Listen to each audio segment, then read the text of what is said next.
So, Apple's at it again in 2025, shaking up the iPhone family with the iPhone 17 and the more high-rolling iPhone 17 Pro. Both came straight out of Cupertino with a splashy event, and for the first time in a while, the regular iPhone actually feels less like the boring kid and more like a proper flagship. Before snagging either one, let's run through exactly what matters. Display and screen features. First thing you'll want to know, both the iPhone 17 and 17 Pro have identical, drop-dead, gorgeous 6.3-inch OLED screens loaded with Apple's much-hyped ProMotion tech. That means both support a slick 120Hz variable refresh rate, giving buttery smooth scrolling, tight animations, and better gaming action.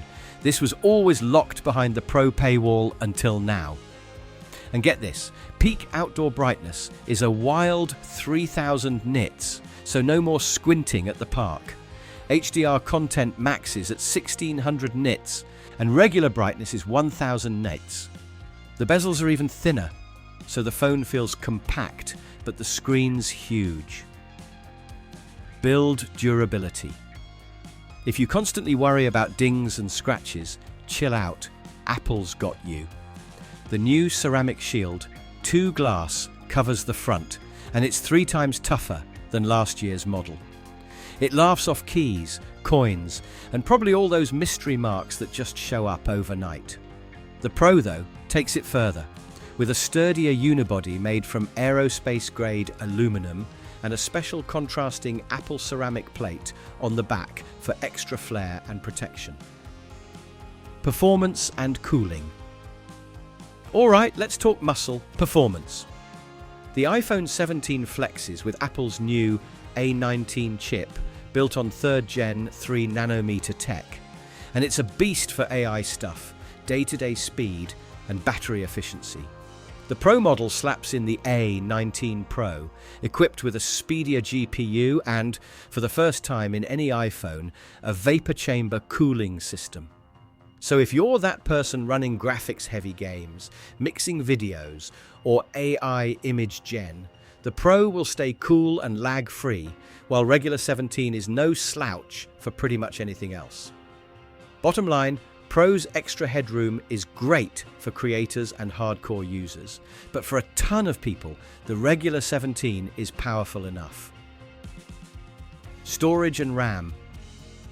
Speaking of enough, let's talk storage and RAM.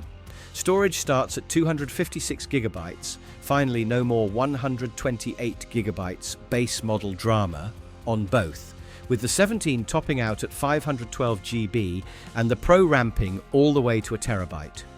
Great news if you never delete photos, videos, or giant WhatsApp memes. RAM is 8 gigabytes on the 17 and 12 gigabytes on the Pro. So again, multitasking is crisp on both, but heavy users will get a smoother ride with the Pro. Battery life and charging. Battery life? Get ready for a big jump. Apple says the regular iPhone 17 gets about up to 30 hours of video playback compared to the iPhone 16, which is actually nuts, considering there's a bigger, smarter battery and some new optimization source in iOS 26. The Pro model goes even further, rated for 31 hours of video versus last year's 27. And they both charge fast, 50% in just 20 minutes with Apple's new 40-watt adapter. Lifesaver for anyone who forgets to plug in before bedtime. Cameras. This is always where people start drooling or fighting online. Good news is, Apple finally gave the base iPhone 17 some Pro love. It's got a 48-megapixel main shooter, an upgraded ultra-wide, and a fresh 18-megapixel selfie cam that supports center stage and dual capture. Think split-screen vlogs, IG, or videos with both your reactions and what you're seeing. The Pro, though, gets a third rear lens, 48-megapixel telephoto with extended optical zoom, and larger sensors all around. Pros will love the extra zoom and flexible photo modes, but honestly, even regular 17 feels overkill for everyday shooters. Durability and physical testing. Don't sleep on durability. Apple has gotten so bold with this year's builds that they ran public brake tests.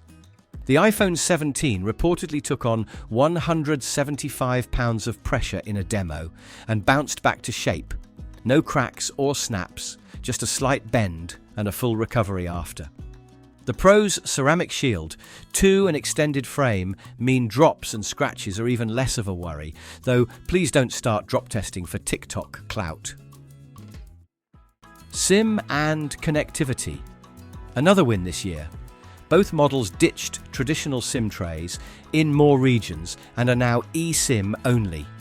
That means more space for batteries and possibly more complicated international travel, but also one less slot to get jammed with dust or lose that little ejector tool.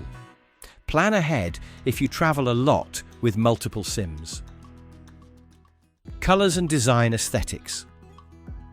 Let's touch colors and looks, because for a lot of people, the drip matters. The Pro comes in some wild new colors this time. Bright orange called cosmic orange, deep blue, silver, but no black for the first time in ages. That's going to spark some opinions. The regular 17 keeps things cleaner, with soft hues, but shares the same premium feel as the Pro this time.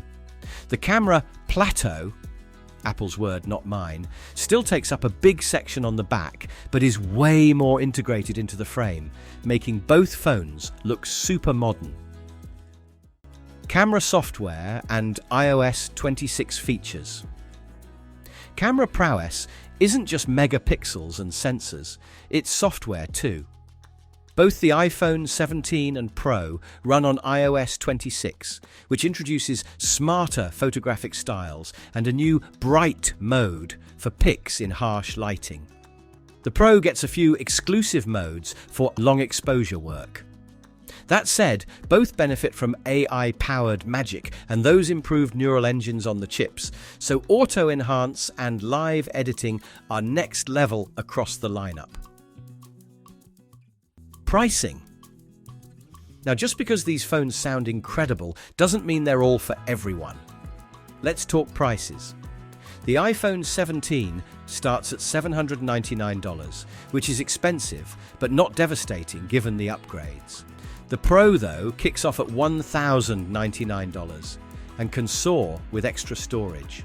If most of your mobile life is just WhatsApp, social scrolls and some Netflix, the regular 17 is far from a compromise this year. But hardcore photographers, creators and status chasers will probably still want all that Pro muscle. In the end, 2025's iPhones are the least boring options in ages. The regular iPhone 17, no longer the kid stuck in the Pro's shadow, brings enough heat for almost everyone, while the 17 Pro leans into high-end needs and creative pros. Both are ridiculously durable, fast, gorgeous, and feature-packed. Take a look at your daily use. If all those new camera modes, creators' perks, and that Pro cooling sound irresistible, and the sticker price won't sting, go Pro. If not, the standard iPhone 17 honestly feels, for the first time in years, like a proper flagship, and you'll absolutely not feel like you settled. Either way, this year, waiting on the sidelines while clutching a much older iPhone is only going to look more painful by the day.